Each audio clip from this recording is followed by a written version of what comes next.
guys, I hope you are well and doing well. So guys, आज हम बात करेंगे कि अगर आप न्यू लैपटॉप परचेज करना चाहते हैं तो उसमें क्या-क्या बेसिक कॉन्फ़िगरेशन होने चाहिए जो आपके लिए बहुत ज़्यादा इम्पोर्टेंट है क्योंकि अभी अगर आप न्यू लैपटॉप परचेज करना चाहते हैं तो 40 से एबव के आपको सब मिलते हैं, उससे कम में आपको कुछ नहीं मिलता। तो जब आप इतना मनी इन्वेस्ट करते हो तो डेफिनेटली आपकी एक्सपेक्टेशन आपके चीज़ों से बढ़ जाती हैं कि फिर जो आप मटेरियल ले रहे हो वो बेस्ट हो, आपके यूज़ के अकॉर्डिंग हो, प्लस अभी करंट सिचुएशन के अकॉर्डिंग हो, न्यू जनरेशन का हो।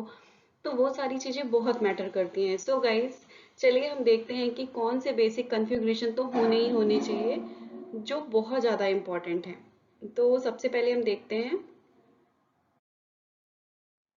कि अगर हम बात करें कि किसी स्पेसिफिक ब्रांड की, तो बहुत सारे लोग ऐसे होते हैं कि जो मतलब ब्रांड को लेकर के टारगेट करते हैं, ना कि मटेरियल को लेकर के। मेरा कहने का मतलब केवल सिंपल सा है कि अगर आपको लैपटॉप परचेज करना है तो आप ये मत देखो कि मुझे एप्पल का ही चाहिए या लेनोवो का चाहिए या डेल का चाहिए। एक स्पेसिफिकली पहले से आप एक माइंड में चीजें सेटअप करके मत जाइए। ऐसी शॉप में चाहिए कि जहाँ पे आपको सारे ब्रांड के लैपटॉप अवेलेबल्स हों। आप सबको देखिए, आप अपने कॉन्फ़िगरेशन देखिए कि आपको क्या चाहिए, बेसिक कॉन्फ़िगरेशन क्या-क्या होने चाहिए। सो व्हाट अपनी वो नेसेसरी चीज़ों के अकॉर्डिंग आप उसको कंपनी को सेलेक्ट करिए। कोई एक प्रीवियस बैकग्राउंड की वजह से नहीं कि मुझे एप्पल ही चाहिए या मुझे डेल ही चाहिए, ऐसा मत करिए क्योंकि उससे क्या होगा कि आप एक ब्लॉक हो जाएंगे। एक आप ब्लॉक इंटेंशन से जब आप मार्केट पे जाएंगे तो आपको और चीज़ें फिर समझ में ही नहीं आएंगी। तो अब हम नेक्स्ट देखते हैं। नेक्स्ट है कि अगर जैसे आप लैपटॉप लेने जा रहे हो तो आपको एक बेसिक आपका मतलब वो होता है कि आपको कितने का लैपटॉप परचेज करना है। आपका एक खुद का एक सेल्फ बजट होता है। वो बजट जरूरी है बट उससे कभी कभी क्या होता है ना कि आपको अच्छे कॉन्फ़िगरेशन लेने के लिए ना आप थोड़ा सा अपना आपको बजट इंक्रीज करना पड़ता है। सो गाइज डेफिनेटली आप बजट इंक्रीज करिए बट ये मत करिए कि आप एक सॉलिड बजट को लेकर के जाएं और अगर आपको मार्केट में उससे 5-10 हज़ार ऊपर नीचे में कोई अच्छा मटेरियल मिल रहा है तो आप उसको मिस कर दें। तो बेस्ट ऑप्शन है कि आप मार्केट में जाइए, आप चीजें देखिए, उसके अकॉर्डिंग आप अपना बजट सेट करिए और फिर जा करके आप उसको डिसाइड करिए कि नहीं मुझे ये लैपटॉप परचेज करना है क्योंकि ये मेरे बजट के अंदर का है। सो गाइज, और सेकंड चीज क्या इंपॉर्टेंट होती है कि अगर अब हम मेन कॉन्फ़िगरेशन की बात करते हैं तो कॉन्फ़िगरेशन में देखिए अभी प्रेजेंट टाइम में i9 तक आ गया है जहां तक मुझे पता है।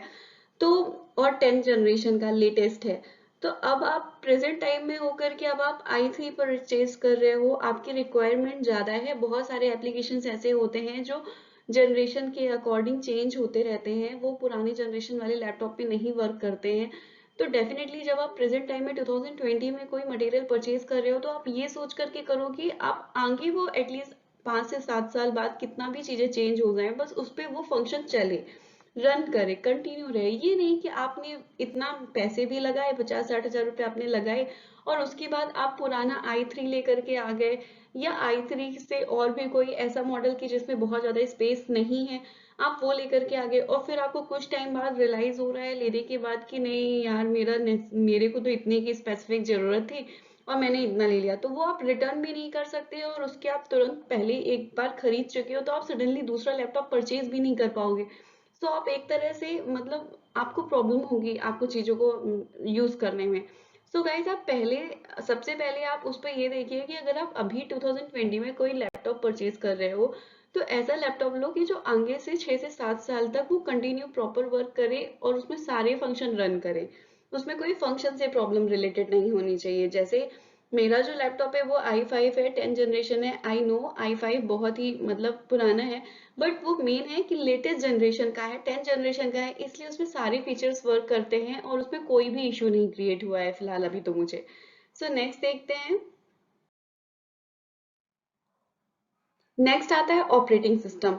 सो गाइज लैपटॉप के लिए ना बहुत ज्यादा ऑपरेटिंग सिस्टम इंपॉर्टेंट होता है कि आपका ऑपरेटिंग सिस्टम लैपटॉप का क्या है। एम एस वर्ड है, ठीक है, क्या है आपका मैक ओएस है, ऑपरेटिंग सिस्टम है। तो ये ऑपरेटिंग सिस्टम भी आपको पता होना बहुत जरूरी है कि आप अपने लैपटॉप को जब परचेज करो तो उसकी बेसिक कॉन्फ़िगरेशन में ये भी चेक कर लें कि इस पे क्या कहते हैं ऑपरेटिंग सिस्टम किस कंपनी का है, ब्रांड का है। सो नेक्स्ट देखते हैं। अब सबसे बेसिक चीज है और जो सबसे ज्यादा इम्पोर्टेंट है वो होती है मेमोरी। कोई भी लैपटॉप की जो एक मेमोरी होती है वो बहुत इंपॉर्टेंट होती है, फिर चाहे वो रैम हो चाहे वो एसएसडी या एचएसडी हो। सो गाइस, अगर आप रैम में परचेज कर रहे हो तो मिनिमम रैम उस पे एटलीस्ट, मतलब मार्केट में तो अभी प्रेजेंट टाइम में 2 और 4 GB भी अवेलेबल है, बट मेरे अकॉर्डिंग मुझे ऐसा लगता है कि अगर कोई लैपटॉप यू खरीद रहा है तो वो रखने के लिए नहीं खरीद रहा होगा, उसका यूजेस होगा, तो एटलीस्ट 8 GB रैम होना तो बहुत जरूरी है।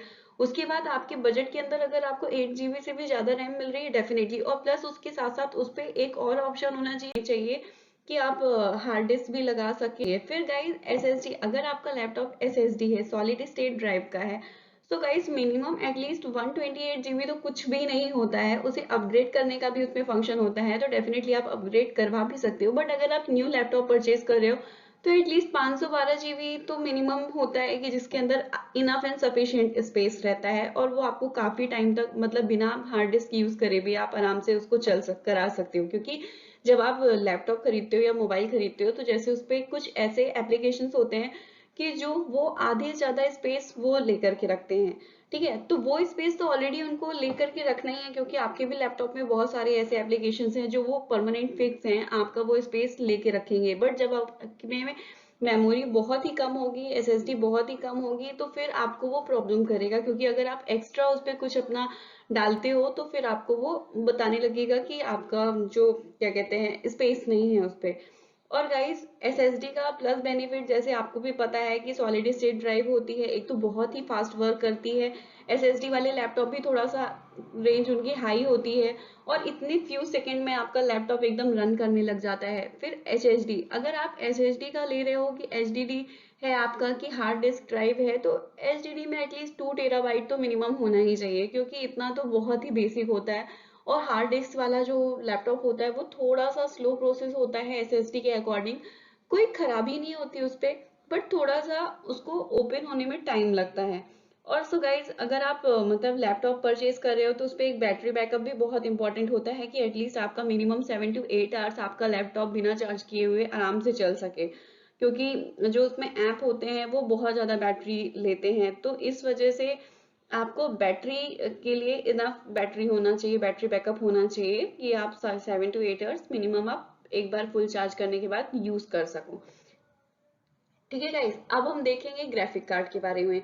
तो सो गाइस, ग्राफिक कार्ड ये आपकी रिक्वायरमेंट के अकॉर्डिंग है, अगर आपको लेना है तो ठीक है। अगर आप जैसे गेमिंग करते हो लैपटॉप में तो ग्राफिक कार्ड की जरूरत पड़ती है। अदरवाइज अगर आपको केवल ऑफिस वर्क के लिए चाहिए तो आई थिंक ग्राफिक कार्ड जरूरी नहीं है। लेकिन हाँ, कोई रिमोट सेंसिंग जीआईएस से रिलेटेड कोई ड्राइंग वाला काम होता है, या वो कैट वाला काम होता है, कार्टोग्राफी करना, तो ये सब चीजों में आपको ग्राफिक कार्ड की जरूरत पड़ जाती है। तो अगर आप एक एक्स्ट्रा उस पे, या तो पहले से आप लैपटॉप आपको दे रहा हो ग्राफिक कार्ड तो ठीक है। अगर आपको चाहिए आपकी रिक्वायरमेंट के अकॉर्डिंग तो उसमें भी ऑप्शंस आते हैं, आपको कुछ एक्स्ट्रा पे करना पड़ता है और आप अलग से एक ग्राफिक कार्ड उसमें रहता है। ठीक है, और उसमें अच्छी अच्छी आपको ब्रांड भी मिल जाती हैं इंटेल का। जैसे मेरे वाले लैपटॉप में ही 2000 मुझे एक्स्ट्रा पे करने के बाद मुझे इंटेल का ग्राफिक कार्ड फ्री मिल रहा था, बट मैंने नहीं लिया क्योंकि मेरी रिक्वायरमेंट नहीं थी। सो गाइज, अब नेक्स्ट आता है जो आपके ऊपर डिपेंडेंट होता है कि आपको साउंड सिस्टम कैसा चाहिए, बहुत ज्यादा एकदम हाई बेसिस वाला चाहिए कि कैसा चाहिए आपको, किसके यूज के लिए चाहिए लैपटॉप में। आप थोड़ा बहुत, जैसे अगर आप नॉर्मल साउंड के लिए अगर आप ओपन करके बिना बूफर के चलाते हो तो साउंड भी थोड़ा अच्छा होना चाहिए। ठीक है, स्क्रीन रिजोल्यूशन कितना चाहिए है, ठीक है, कितने इंच का आपका लैपटॉप होना चाहिए, 14, 15, 13 कितना होना चाहिए, वो आपकी रिक्वायरमेंट है। आपको कैसा चाहिए, कितना सुटेबल चाहिए है, आपको ऑफिस वर्क के लिए चाहिए है, ड्राइंग के लिए चाहिए है, तो उसके लिए थोड़ा सा बड़ा रहता है क्योंकि वो फिर उसमें काम करने में इजी गोइंग होता है। बट एवरेज और स्वीट सबसे सही रहता है वो 14 इंच का लैपटॉप की, जो एकदम शॉर्ट एंड सिंपल सा होता है, बहुत बड़ा नहीं होता, उसको कैरी करने में आपको कोई स्पेशल सा, मतलब ऐसा आपको फील नहीं होता कि आप कुछ अलग से कैरी करके लेके जा रहे हो, बहुत ही कंफर्टेबल होता है। तो सो गाइज, आप 14 या तो आप 15 में भी आप ले सकते हो। 15.7 के एक नॉर्मल बेसिस आता है कंप्यूटर लैपटॉप का, सो वो भी ठीक रहता है। वो यूजेस के ऊपर आपका है, वो आपकी पर्सनल चॉइस है, आपको जैसा लेना है आप वैसा ले सकते हैं। एंड सेकेंड थिंग है कलर। कलर वो भी आपकी चॉइस है कि आपको जो मॉडल सेलेक्ट हो रहा है उसमें कौन कौन से कलर अवेलेबल हैं, वो भी आप अपने अकॉर्डिंग देख सकते हैं। ब्रांड तो हो ही गया गाइस। तो सो ओवरऑल ये बहुत ही बेसिक चीजें हैं जो एक लैपटॉप में होना ही चाहिए। और ये बहुत ही ज़्यादा इंपॉर्टेंट है गाइस। तो आप जब भी लैपटॉप परचेज करिए तो ये सब चीज़ें डेफिनेटली देखिए। बहुत सारे लोग लैपटॉप ले तो लेते हैं बट उन्हें एग्जैक्टली पता ही नहीं होता कि उन्हें कौन कौन से उसमें बेसिक कॉन्फ़िगरेशन होने चाहिए। तो मेरा ये आपको वीडियो बनाने का मेरा सबसे मेन टारगेट यही है। मतलब अगर आप न्यू लैपटॉप परचेज कर रहे हो तो आपको ये पता होना चाहिए कि आपके लैपटॉप में क्या क्या स्पेसिफिक कॉन्फ़िगरेशन है। आपको एक ब्रांड स्पेसिफिक नहीं चाहिए कि आपको यही ब्रांड का चाहिए है कि एप्पल है, एप्पल बहुत ही ज्यादा मतलब देखने में लोगों को अच्छा लगता है कि अरे वाह एप्पल का लैपटॉप है। ऐसा कुछ नहीं मैटर करता है, मेन होते हैं कॉन्फ़िगरेशन। कॉन्फ़िगरेशन अच्छे हैं तो लैपटॉप अच्छा होता है। So guys thank you so much, I hope you like this video. Please like and subscribe this channel and please share my this video. So thank you so much guys.